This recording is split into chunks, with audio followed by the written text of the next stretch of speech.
Excuse me. So we all know that the last 2.5 years, and I just figured out the other day, it was just almost 2.5 years exactly, if my math is right, have been very challenging for everybody, and no one more so than healthcare providers. We've seen an increase in anxiety, depression, alcohol, substance abuse, relationships have tanked, productivity is tanked, and stress has skyrocketed. And a lot of people, of course, smart people, smarter than I, have tried to figure out ways of mitigating this stress. But my research shows that all of them have really been based on a one-size-fits-all proposition. In other words, these are the things that people do to reduce stress. But the reality is that's not the case. What de-stresses one person might actually stress somebody else. So my program is all based on personality type, and there's 16 different personality types, which I'm going to get to in a minute. So it's very individualized. So as I mentioned, it's based on what I call the Jung-Myers model. Jung was Carl Jung, Swiss psychologist, and Isabel Myers was the person who created the Myers-Briggs type indicator, first validated personality assessment some of you might have taken. It's used in a widespread way around the world. And research that I personally have conducted with my partner at the University of Minnesota College of Pharmacy with over five studies with over 50,000 subjects. So my key findings were that there's a strong linkage between personality type or inborn personality type and lots of health issues, especially anxiety, depression, and stress. So that is the framework for what we're going to do today. First thing I want to do is introduce you to the notion of 4 different temperaments. And temperaments are important to me because they describe our core values and key motivators, and often the way we prefer to communicate. So I'm going to jump right in here. And again, if there's questions or comments, it's really helpful because, first of all, there's no dumb questions. And if you're thinking of something, the person sitting in another box or maybe in the other room, same room, might have the same questions. And it's really, that's how we learn the best. It's not just from me going blah, blah, blah, but it's from the dialogue. So there are 4 different temperaments or human natures. First ones in my books I call traditionalists. And they're about half the population. The core value of traditionalists is responsibility. I'm going to dive into each one of these much deeper, but I just want to set the stage for you. I use this little symbol of a checklist here because these are people that like to get things done, very production-oriented, productivity-oriented. So the checklist is designed to help you remember that. Second group are experiencers, and they're very different. I use a symbol of a firefighter, not because they're all firefighters, but many of them are, but because their core value is enjoying their life. Hence, experiencer. Third group are conceptualizers, and I use excuse me, a mortarboard there, because these are people who are very often intellectually motivated and academic oriented, and their core value is success. And the last group are what I call idealists, and these are folks who are really about relationships and authenticity. And their core value is meaning, the meaning of their life. Whatever they do has got to have meaning, personal meaning.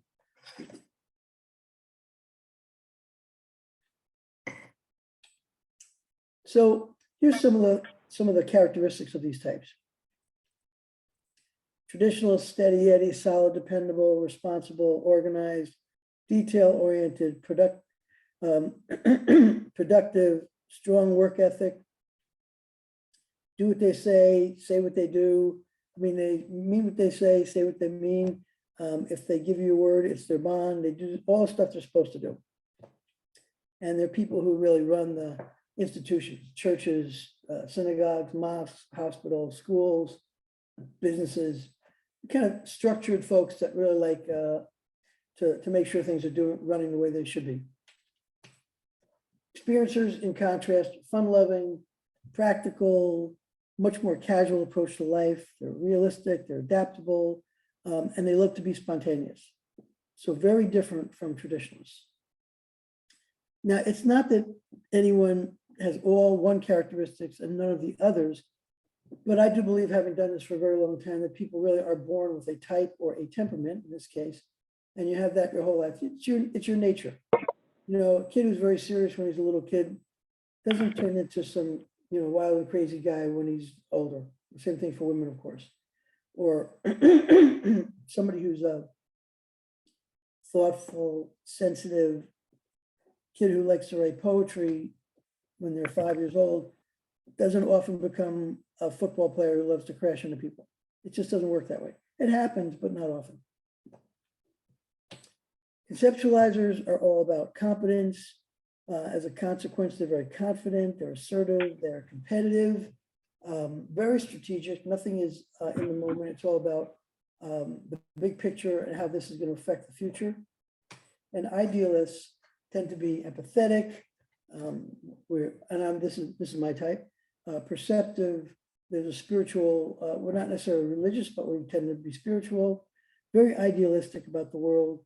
Nice, like to communicate with people. Feel like we're compassionate and sensitive to other people's needs.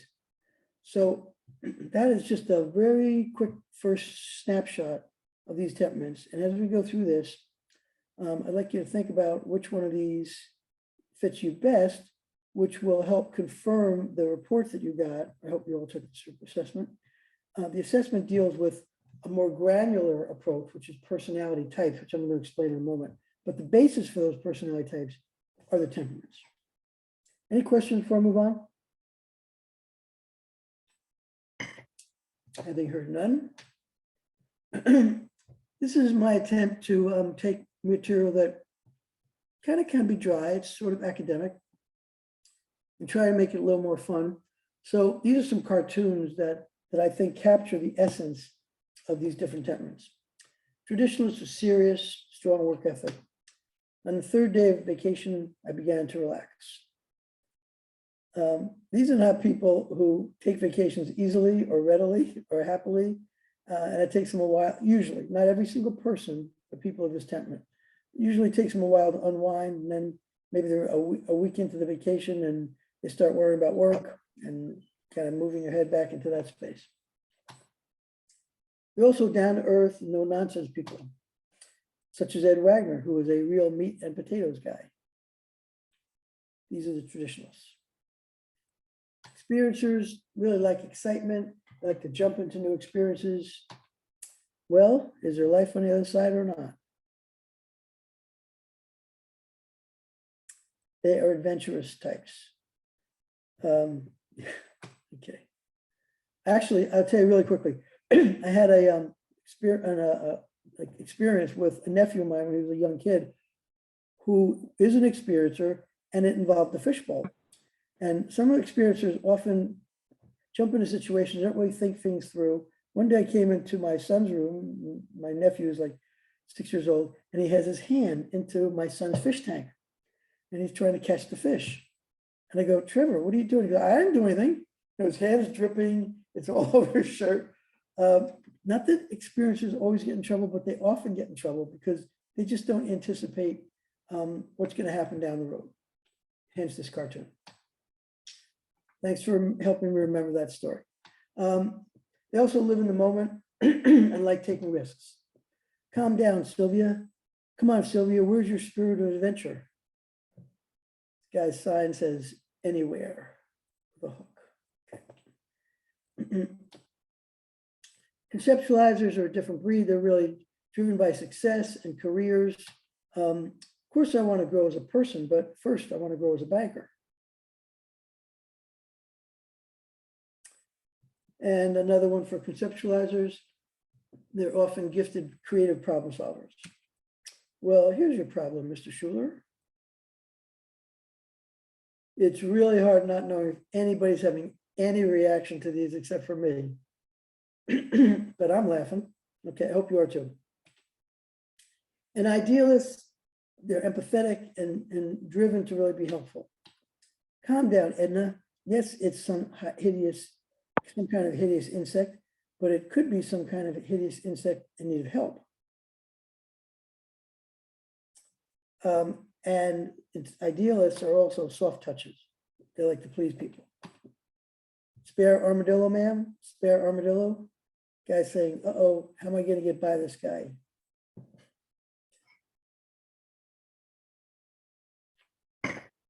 I'm going to assume that you're enjoying those. So something interesting I want to show you. Bud alluded to one of the many studies I've done. This is one with 10,500 people. And it looked at health risk factors, medication non-adherence, anxiety, depression, alcohol abuse, smoking, lack of exercise, poor nutrition, sleep issues. Those are the factors, and these are the different temperaments I just talked about. Traditionalists had basically no risk factors because they do what they're supposed to do. They show up for doctor's appointments. They don't come late. They don't cancel. Doctor tells them to take some stuff. They take the stuff. They respect the white coat. Hence, they have very few risk factors. You'll notice experiencers have all the risk factors. It's not because they're bad people, but because they sort of attitude is stuff happens, don't worry, be happy, life is short, enjoy yourself.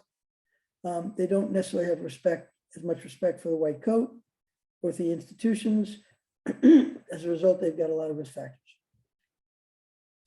Conceptualizers only had 2 risk factors that were statistically significant: alcohol abuse and poor nutrition. But the idealists had 4, and they were all related to behavioral health: anxiety, depression, alcohol abuse, and sleep issues. So I went back to my researchers and said, it's really interesting. Can we take a look at anxiety and depression alone, strip that out of the study? So that was another study we did. And before I show you that, that's based on the whole personality types, like the types that you've got in your report: ISTJ, ENFP, etc. So for every one of these temperaments, there are 4 different personality types. So if your report says ESTJ, which stands for extrovert, sensing, thinking, judging type, you are part of the traditionalist temperament. So this is the broad cut, and this is the finer cut. Same thing for experiencers. There's 4 different types that go with each of these temperaments. 4 different types, 4 different types. And the reason I'm explaining this to you is because the data I'm going to show you now looks at anxiety, depression from the different personality types. In other words, the granularity of these types. Questions about that? Does that make sense to you, or is it some confusion? Okay. Here's an example. Here's some data on depression. Again, the N is 10,500 people. The way to look at this chart is the green bars above the midline here are all people who are less likely to suffer from depression based on the percentages in the population. In other words, we know how many ISTJs, or introvert, sensing, thinking, judging types, there are in the population. And those people are 25% less likely to suffer from depression. On the other end, this type, which is an introvert, intuitive, feeling, perceiving type, or INFP, is 41% more likely to. So these are not situationally oriented. These are, personality predispositions. This is the way you pop out of the womb. These people much less likely to be depressed. These people much more likely to be depressed. It doesn't mean that this is destiny or a death sentence, or they're definitely going to get it, depression. It just means there's more of a tendency to do that, and I'll explain why. You notice that all 4 of the traditionalist types are less likely, and all 4 of the idealist types, sensitive, empathetic types, are more likely. So what's significant about this is really the first time that anxiety and depression have been examined through the lens of personality type. And as you can see, the results are very, very dramatic. We talk about anxiety, the results are almost identical. These folks much less likely, and these folks much more likely. In this case, 3 of the 4 traditionalists are in this group, and all 4 of the idealists are in the high risk category. And then when you look at Severe anxiety and depression, the picture is even more dramatic. These folks are 37%, these two types, and there's 16 different types altogether. So these two types are 37% less likely to suffer from severe anxiety and depression, and this one type is 86% more likely to. Again, doesn't mean this type is going to get it, definitely, but the chances are much greater, especially for severe anxiety and depression. Before I move on, does anyone have any questions or observations? This would be a good time because I'm moving sort of into a different section. Again, you can feel free to unmute yourself if you want to talk or use the chat feature.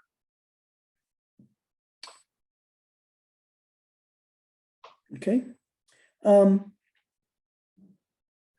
now what I'd like to do is move into, having set the stage, I want to move into showing you some of the risk factors that relate to these different types, some of the stressors, some of the symptoms, which means what it looks like, and some of the strategies. Remind you that there are four different temperaments. These are the individual types that go with each of those temperaments. So if you look at your reports, someone might come out as ESTJ, and that means your type is ESTJ, but your temperament is this steady Eddie, solid, dependable, reliable traditionalist. Or you might come out as an INFJ, introvert, intuitive, feeling, judging type, one of the four types that makes your temperament an idealist. Hope that's clear. So let's talk about traditionalists first.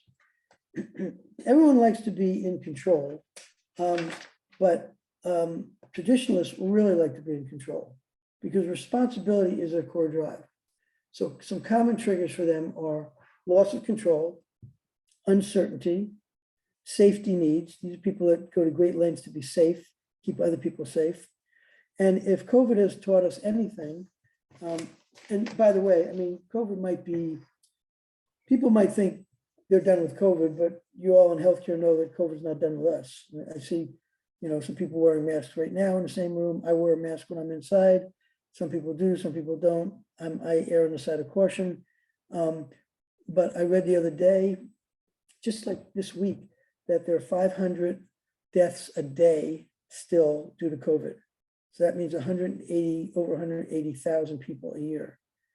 So I think there's something like 35 or 40,000 people that get killed in car accidents a year. So this is still very much of a plague. I know I don't really need to be telling you that, but loss of control, we don't have a lot of control over much, and COVID has taught us that. We still don't have a lot of control over that. You can think you're being healthy and walk into a situation and without knowing it, be susceptible to this disease. Uncertainty, things keep changing day to day. The threat levels increase, new variants arrive, et cetera. Those are some of the things that really cause traditionalists, especially stress. Some other triggers can be interpersonal conflicts, because that's not something they do really well naturally. Not being able to imagine how things are going to ever be normal again. Learning new procedures, new technologies. These are folks who like to learn a skill, learn a procedure, and execute that. But COVID and changes in the environment and changes in political systems certainly has created a lot of stress, a lot of uncertainty. Things we thought were one way, now are another way. And so what does that look like? Well, these people who are normally pretty sure of themselves and pretty solid can often have a lack of self-worth. And that comes from because they're so invested in doing a good job, being responsible, that if they don't feel that they're doing as good a job as they could or used to, that can make them feel less valuable, feel guilty, feel shame, feeling hypersensitive to their own needs and other people's, feeling like a victim, sometimes getting uncharacteristically emotional, being easily overwhelmed. These are all things that are most true for the traditionalists. So these people who are, as I described, what are some of the what are some of the strategies that they can employ to get out of this, reduce their stress? And not surprising, it's being productive, because that's what makes them feel good. You know, if you live with one of these people, I'm going to go out on a little limb here. If you live with a traditionalist, it's not uncommon for them to really want to get the job done before they enjoy themselves. You know, if you have dinner, they're going to do the dishes after dinner. They're not going to leave the dishes in the sink overnight. It doesn't happen it happens, I guess, but not very, very often, because they like closure. They like things to be completed, finished. I don't have to worry about that. I move on. So the same things in their job that give them a pleasure, moving this to over here. Now I finished that, I did my job, can do that off the job, being productive, taking on small projects that they can complete, even, you know, cleaning out the attic that, you know, has been bugging them for months or years, building something, using their hands, setting boundaries, being of service. These are folks that really like to take care of other people. So stepping up their game with their churches, with their service organizations. These are things that can really help, as well as physical exercise, because traditionalists tend to be people who are more concrete and respond best to physical stuff. So let me stop for a second and just ask if there's anybody here that this would be really helpful for me and other people. If you believe you are a traditionalist, if you could just confirm or refute some of these things. Does this make sense to you? And again, it'd be very helpful to get a little feedback here.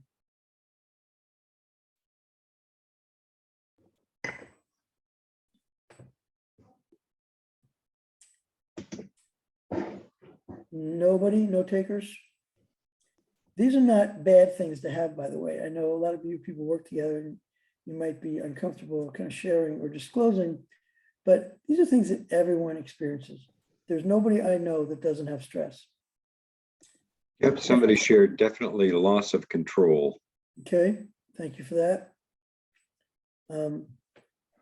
So, you know, everyone has stress. This approach is just something that personalizes it, individualizes it. This is not true, as you're going to see in like 30 seconds. These triggers, symptoms, and strategies are not true for other types. There's different ones, which you're about to find out. So if there's no other comments, I'll move on to experiencers. Do you remember that experiencers' key drive or key value is enjoyment, right? So some of the common triggers for experiencers are loss of freedom and loss of spontaneity. This really hit big early on in COVID when people were in lockdown, because now people that are used to just getting up and going, doing whatever they want, there's a lot of rules, there's a lot of protocol, there's masks to be worn, there's 6 feet to be observed, there's hand washing to happen, you know, even off the job. There's a lot of pressure. So these folks, it's interesting because these people by nature are the least aware of their stress, but they're often very stressed. So if you ask them, are you stressed? They go, nah, what's the big deal? You know, because they're adaptable. But a lot of these people are first responders, and I'm doing a serious research project now with these folks. And they experience an enormous amount of stress because of their jobs. Some of you might be, you know, you certainly know about the field of first responding. But they're not necessarily aware of it because they're not that introspective. They're not philosophers. They're not psychologists. They're people just enjoy doing what they enjoy doing. So these are some of the stressors for them. It's being prevented from doing things they want to do when they want to do them. Typical symptoms. Well, these people that are normally joyful and playful and fun-loving and don't sweat the small stuff can become morose, remorseful, pessimistic. They can act out because when you're stressed, you're sort of not yourself. Your equilibrium is disturbed. You go to sort of the dark side of your personality. So what are some of the things that can restore these people to equilibrium? It's for these folks, it's physical activity is number one. If they can do sports, do sports. If not, nature is a very big source of de-stress for experiencers. building things. A lot of these people like to do crafts. Or if you like cars, they tinker with cars, or they pull appliances apart. Those kinds of things that involve their hands, and making something, doing something physical and engage that way. Anyone here relate to being an experiencer and would confirm or deny this?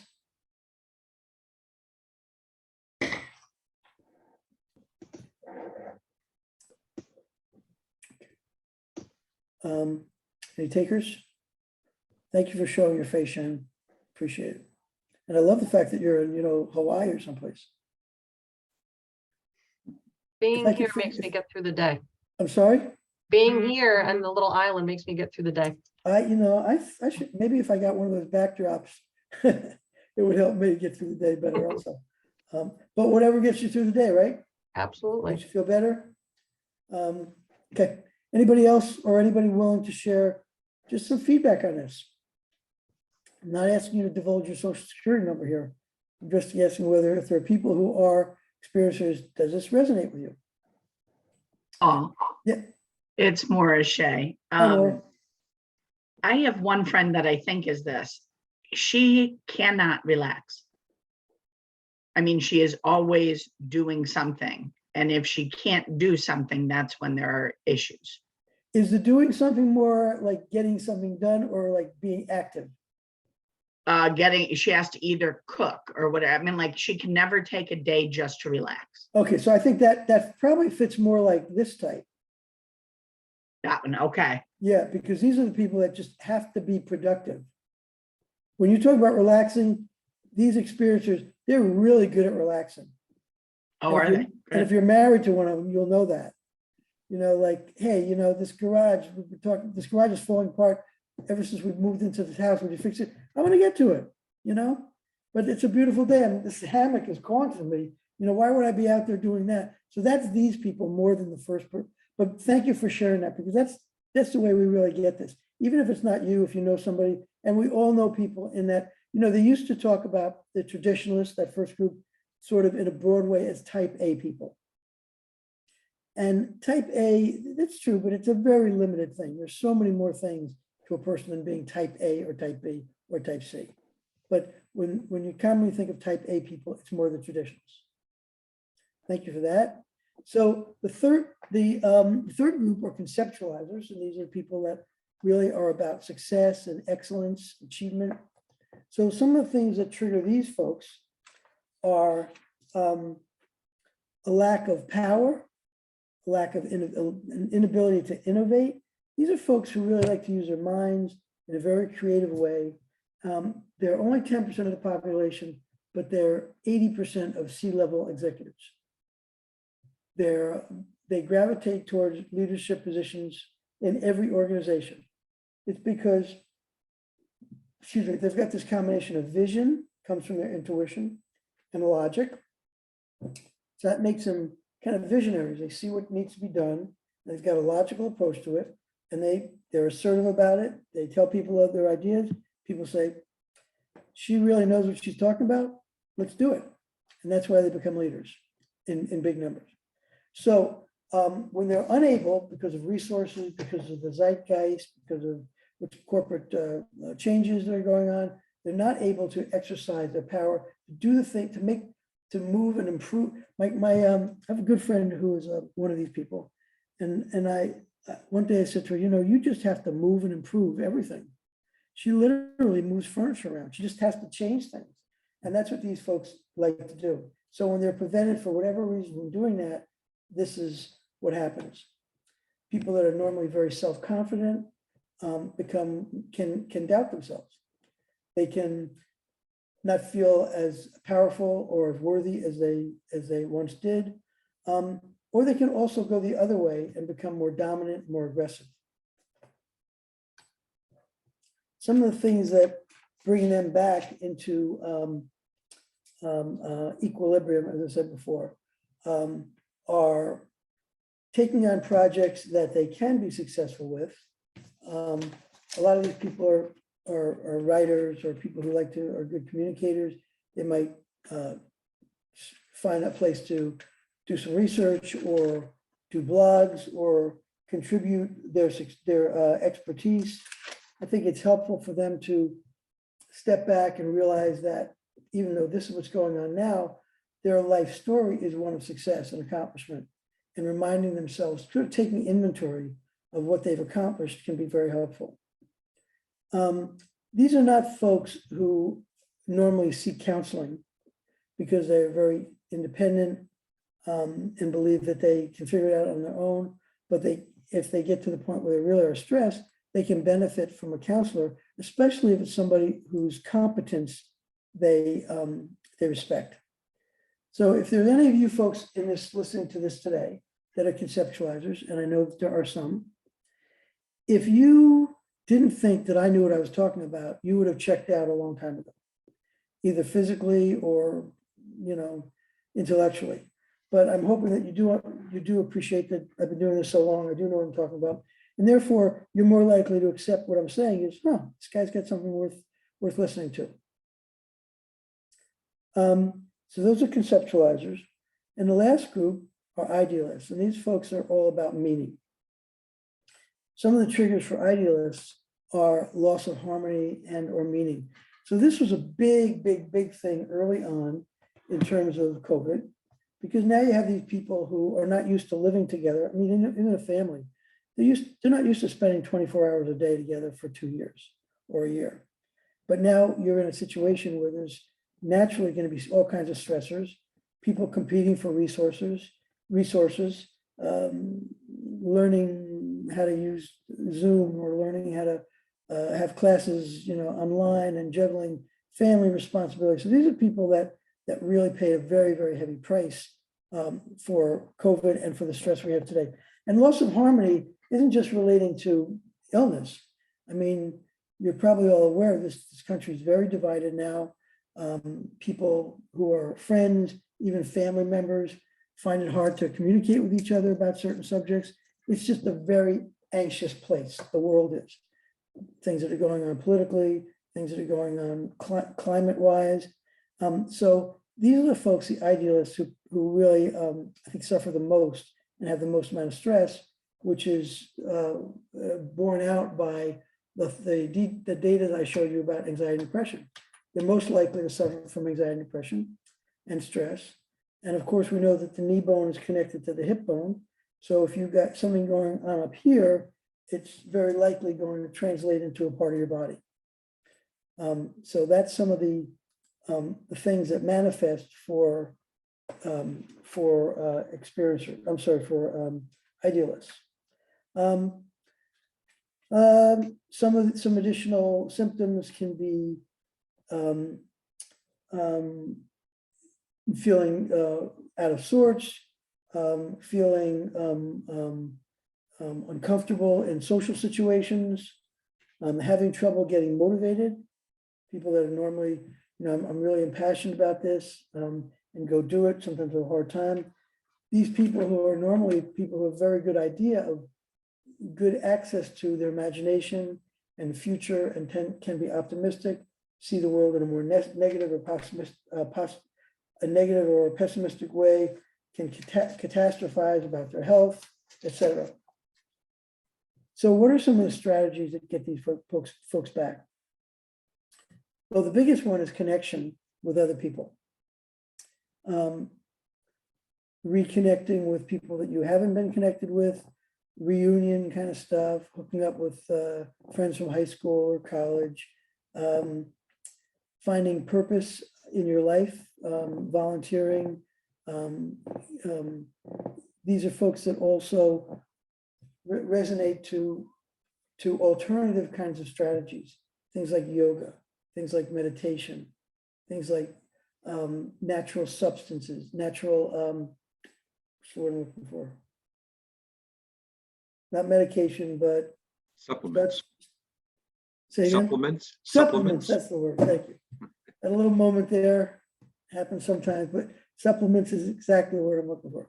Yeah, so these people are more likely to take alternative routes, and therapy is very helpful for these folks.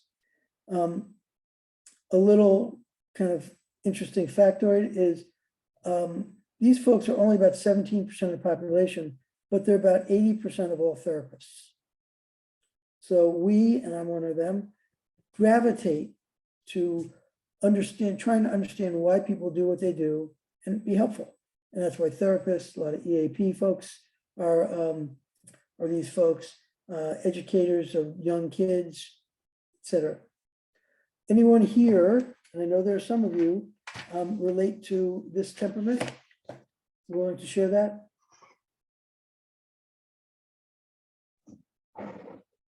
Or now that we've gone through all four, how do you relate to any of them? Right, There's some, exactly. That is the question. and does it seem accurate to you, some of these descriptions as to how you fit into those? Okay, I'm going to open it up. I mean, we still have plenty of time for questions and comments. I know there's some stuff rolling around in your heads. So if you're comfortable sharing those questions or comments, that would be really helpful.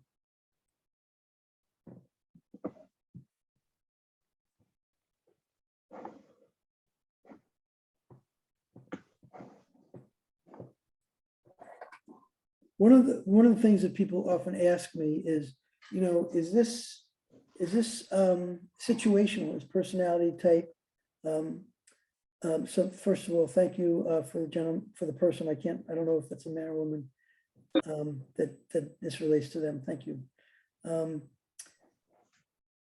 Whether this stuff is situational, in other words, I'm more like this at work, or more like this at home. Yes, people have to change their behaviors in different situations. We act differently at a basketball game than we do at a funeral, but that doesn't mean our personality type changes. And if you're curious about whether this is inborn, I would, when I've done speeches in front of a lot of people, I'll ask them, how many of you have children? And about 80% of the hands go up. I say, how many of you have more than one child? And about 70% of the hands stay up. And then I say, how many of your children are like you? And pretty much every hand goes down. I'm sorry, how many of your children are like each other? That's what I meant to say. And pretty much every hand goes down. This is despite our efforts as parents to try to mold these kids into, into sameness. So they're not like you, they're not like your spouse.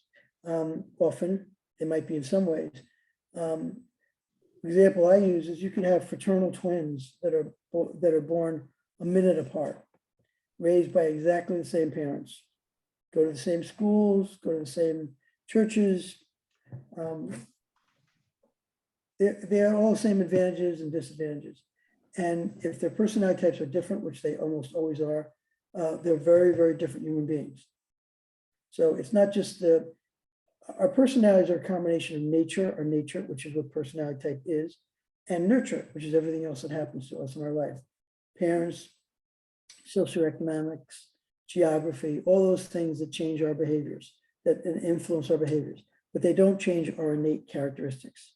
And that's what personality type is and temperament.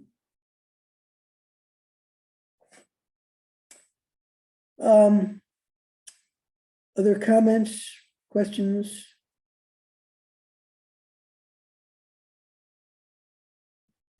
Speak now or forever hold your peace. I'm wondering, Paul, if it might be helpful to go back to the slide that shows where you are in relation to the temperament, the different The types that go with the temperaments? types that go with the temperaments. Yeah. Sure. I know just what you mean, I think. Like this, right? Yeah. Because we got a couple there, a couple of comments, amazing. I can relate to this temperament, but and as you look at this, and I think to myself, and the report specifically gives some specific strategies, what are some things that would be helpful to you going forward? How can you put some of this into practice? Right, so it's a good point. As you'll notice from your reports, there are 8 stress triggers, 8 stress symptoms, and 8 stress strategies. That doesn't mean that each one of those is going to relate to you. But if you're able to pull out 2 or 3 in each of those categories, that is really valuable information that you wouldn't normally have because you wouldn't be thinking about it from this way.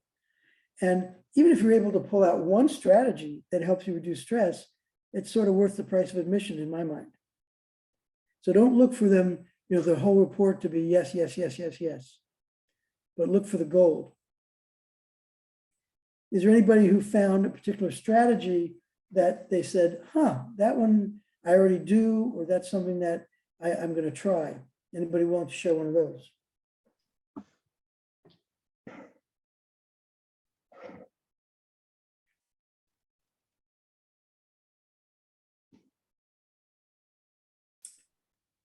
Okay, I don't want to pursue this if it's not going to, if it's going to make people feel uncomfortable. But I'm going to turn it back to you. Yep.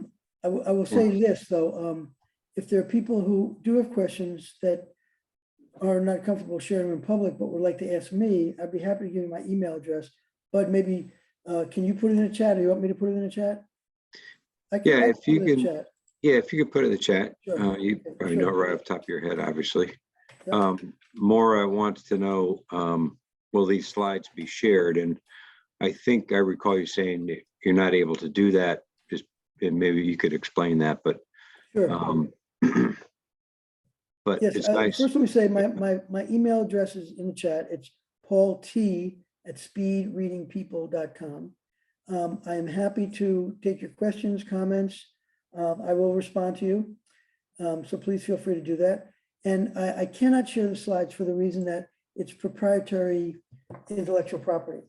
And unfortunately, in these days, you put something out in the world and, somebody might say, well, hey, I saw this thing, you should check it out. And then you might not put it up, but somebody else might put it up, and then it's gone. So it's the nature of the beast. If there are questions, or if there's certain slides that, a slide or two that make sense to you, you ask me for it, I'll probably be able to do that. I just can't give you the whole program. I'm sure you understand. I'm wondering how many of the staff that are on, or even the managers, have ever really done a personality assessment like Myers-Briggs? Good question. You probably know that better than I, Bud. Maura, I actually have done one. I honestly don't remember the name of it, but at my previous job, we did something kind of similar to this, where they did like a personality assessment. And it's great. I have to say, I did want to say thank you for putting this together. I think it's really interesting information. And I also think it's very important, because if you know a little bit more about who you are as a person, which sometimes we don't always sit and really think about that, but to Sure. have this information presented and being able to do that helps you be a better person, be a better, leader, being able to figure yourself out a little bit and understand why certain things are done or things that you can do to improve. So a huge thank you for putting this together. Thank you, Shannon, for those comments. Bud mentioned I wrote a bunch of books, and for me, this personality type model is very rich. It doesn't explain everything, but it certainly explains a lot. First book I wrote, called Do What You Are, is all about how to find the right career based on your personality type. And there's strong correlations. Doesn't mean that only one type will have a particular career, but there's reasons why, therapists are overwhelmingly these idealists, and there are very few experiencers who are therapists. It doesn't engage them. It doesn't interest them. It doesn't use their skills or their talents. Another book I wrote is about parenting, called Nurture by Nature, and it really helps you understand who your kids are, how they're different from you and from each other. Another one was called The Art of Speed Reading People, which is something that Shannon referred to, which is understanding yourself and then how to communicate with other people. Because we all communicate with people the way we want to be communicated with, and that doesn't work. We've got to communicate with people the way they want to be communicated with, if we really want to connect. So there's a whole, science to speed reading people, which is really just getting on the other person's wavelength. And then there's another book about couples. So it profiles all the couples. I'm not saying this as a commercial because I want you to go buy my books. I just want to pick up on the fact that there are many applications, kind of concrete, practical applications. That's the stuff that interests me most, is what do you do with this? Not just what does it tell us? What do you actually do with it? So thanks for the invitation for that, Shannon. And the other thing, last thing I'll say is, there are a lot of different kind of systems or models that get at personality type. Myers-Briggs is one. It's most widely used. Some company uses something called DISC. Another one use style awareness. So they're all different in some ways. This is my expertise, and I think it's got certain advantages over other systems because it's very broad, it's very non-judgmental. Doesn't say it's better or worse to be one type or another type. But I encourage you to think about it. Well, okay, I'll just give one last chance for any comments or questions as I'm wrapping things up. And I want to say thanks to Paul for your knowledge and expertise and sharing your email there. Feel free to reach out to Paul or myself if you have any follow-up questions. We thank you for coming today and for your presence, and hopefully you found this insightful, and maybe you can take some pearls with you going forward to help with your stress. That's really what it's all about, because we all know we have plenty of that these days. So all right, well, no last minute questions, and we'll let you go. And Paul, thank you very much. Thank I you, hope you all Bud. have a great Friday.